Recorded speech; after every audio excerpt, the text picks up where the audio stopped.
For 3 decades, Johnny Carson was more than just a television host. He was a nightly ritual, a trusted presence in American living rooms, and the undisputed gatekeeper of late-night television. To millions of viewers, Carson appeared relaxed, witty, and effortlessly in control.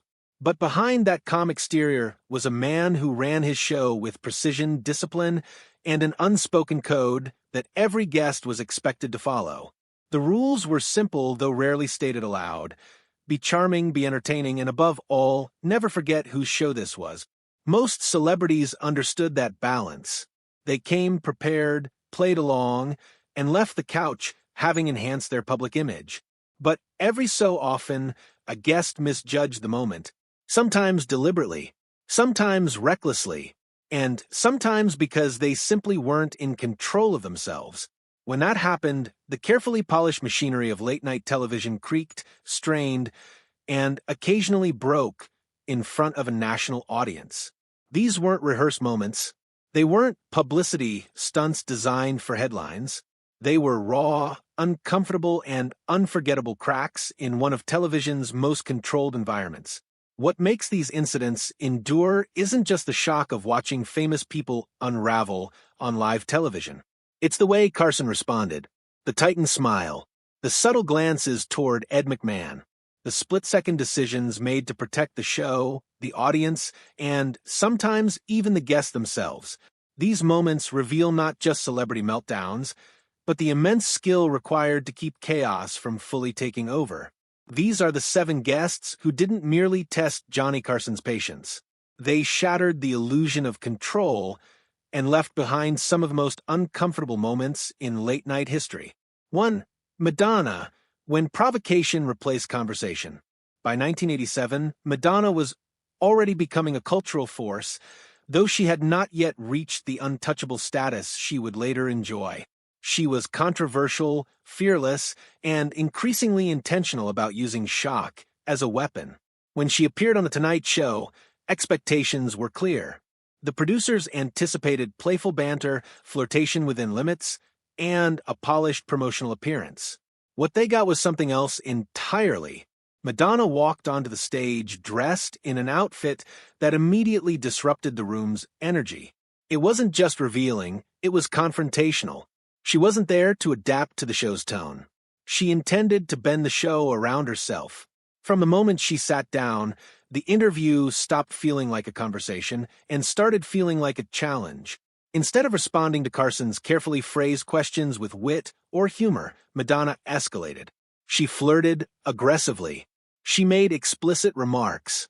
She pushed religious and sexual boundaries that network television in the 1980s still treated as untouchable territory. Each time Carson attempted to steer things back toward safety, she pushed harder. For the first time in a long while, Johnny Carson wasn't leading the rhythm of his own show. He was reacting. His laughter remained, but it was thinner. His redirections became more obvious. Viewers could sense the tension growing, even if they couldn't quite articulate why. The audience response split sharply. Younger viewers saw rebellion and boldness. Older viewers saw disrespect and discomfort. What everyone recognized was that something unusual was happening. Behind the scenes, Carson was not amused. He wasn't furious, but he was deeply annoyed. The segment had been hijacked, and not in a way that served the show. Madonna had gotten exactly what she wanted: attention, controversy, and a moment that would be talked about long after the episode aired. But there was a cost. Despite her growing fame, Madonna was never invited back. In a world where few guests were permanently excluded, her absence spoke volumes. She hadn't failed to entertain. She had failed to respect the balance Carson demanded. 2. Don Rickles, when friendship crossed the line. Don Rickles was not just a guest on The Tonight Show. He was family. His insults were legendary, his relationship with Carson deeply personal, and his appearances among the most beloved in the show's history. Audiences expected chaos when Rickles appeared, but it was always controlled chaos, framed by mutual trust. Until one night, it wasn't. The trouble began off-camera, during a casual moment that seemed harmless at the time. Rickles sat in Carson's chair and accidentally broke a treasured cigarette box that had sat on Carson's desk for years. Carson mentioned it playfully on air the following night, turning it into a joke. Rickles, however, decided to respond in a way no one expected. Without invitation, without warning, and without permission, Rickles burst onto the set in full costume from a sitcom. At first, the audience loved it. The surprise was funny, the energy electric, but as minutes passed, the tone shifted. Rickles didn't just interrupt. He dominated. He grabbed the desk. He shouted. He overwhelmed the structure of the show. Carson laughed, but his eyes betrayed something else. This wasn't planned. This wasn't playful. This was a complete loss of control. For one of the only times in his career, Johnny Carson was not steering the moment. He was surviving it. Backstage, the reaction was swift and serious. Carson was angry, not publicly but deeply. Rickles hadn't just broken a prop or interrupted a segment. He had violated the foundational trust that allowed their dynamic to work. Though their friendship survived, something shifted. The warmth cooled. The appearances became less frequent. The incident stood as proof that even the closest relationships had limits, and that on live television, crossing them carried consequences. 3. Oliver Reed. When intoxication took the wheel, Oliver Reed arrived with a reputation that preceded him. He was brilliant, unpredictable, and infamous for his relationship with alcohol. But even with that reputation, nothing prepared the Tonight Show staff for what unfolded. From the moment he walked onto the stage, it was clear something was wrong. His movements were unsteady. His speech slurred. The smell of alcohol lingered unmistakably. Carson recognized the danger instantly.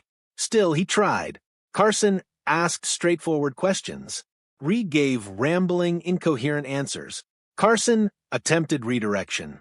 Reed interrupted. One moment Reed was charming, the next hostile. The audience laughed nervously at first, unsure whether this was part of the act. Soon, it was impossible to ignore. This wasn't eccentricity. This was a man unraveling on live television. Carson faced an impossible decision. Let the segment continue and risk complete collapse, or end it and publicly acknowledge failure. For a host who prided himself on never embarrassing guests, cutting the segment short was a last resort. He did it anyway. The silence afterward was heavy. The incident became infamous overnight. For Reed, the damage was lasting. Hollywood had seen the risk play out in real time, and opportunities vanished. For Carson, it was a stark reminder that even his professionalism couldn't always save a guest from themselves. For Truman Capote, genius lost in real time. Truman Capote was not just another guest. He was a literary icon. Carson admired him deeply and hoped the appearance would showcase his brilliance. Instead, viewers watched something heartbreaking. Capote appeared disoriented from the start. His thoughts wandered. His speech slurred. His focus evaporated. Carson tried repeatedly to guide him towards safer, structured conversation, but Capote resisted, drifting into strange, provocative tangents. The audience waited for flashes of the man they knew. Occasionally they appeared, a clever phrase, a moment of insight, but they vanished as quickly as they came. This wasn't scandalous in the way other meltdowns were. It was sad. Carson's patience was extraordinary. He extended the segment far longer than he would have with most guests, hoping Capote would find his footing. He never did. Capote was never invited back. The appearance marked a public turning point in his decline. For viewers, it was an uncomfortable reminder that genius does not protect against personal demons. For Carson, it was a quiet tragedy played out under studio lights. 5. Shelley Winters. When energy became an explosion, Shelley Winters was a force of nature. Loud, emotional, and impossible to ignore, she brought intensity to every appearance. Usually, that intensity translated into memorable television. This time, it became uncontrollable. What began as lively banter escalated rapidly when Winters perceived a slight from another guest. Her reaction was immediate and explosive. She stood, shouted, and unleashed years of frustration in a torrent of accusations and grievances. The audience fell silent. Carson tried humor, then redirection, then patience. Nothing worked. His irritation became visible, a rarity for a man known for composure. Finally, he exercised the ultimate authority, a sudden commercial break. The segment never fully recovered. Behind the scenes, Carson cooled off, but the message was clear. Winters would still be invited back, but at a distance. She was unpredictable, and unpredictability had limits. 6. Buddy Hackett. When comedy turned confessional, Buddy Hackett was one of Carson's safest bets. A master storyteller, he rarely missed. Until the night he did. Instead of humor, Hackett arrived with bitterness. His stories turned into grievances. Names were named. Accusations aired. The laughter stopped. Carson attempted to intervene, but Hackett was locked into something deeper than comedy. The segment felt less like entertainment and more like therapy conducted in public. Eventually, Carson cut it short. There was no anger backstage, only concern. Hackett returned later in better form. But the incident lingered as a reminder that even trusted guests could falter when personal struggles surfaced. 7. Red Fox, the exit that shocked everyone. Red Fox's appearance lasted less than 2 minutes, yet it became legendary. When told he couldn't smoke on set, Fox didn't argue. He didn't joke. He stood up and walked off. The speed of it stunned everyone. Carson recovered instantly on air, but backstage, the shock was real. The incident wasn't dramatic because of conflict. It was dramatic because of its suddenness. Fox eventually returned, but the ease was gone. A boundary had been crossed in the most public way possible. These moments endure because they were rare. Johnny Carson built a career on consistency, comfort, and control. The Tonight Show was not a place for meltdowns. That's precisely why the few that occurred remain etched in television history. Carson wasn't chasing viral moments. He wasn't exploiting discomfort. His instinct was always to protect the audience, the guest, and the integrity of the show. And when that balance broke, America watched, not because it was planned, but because it was real.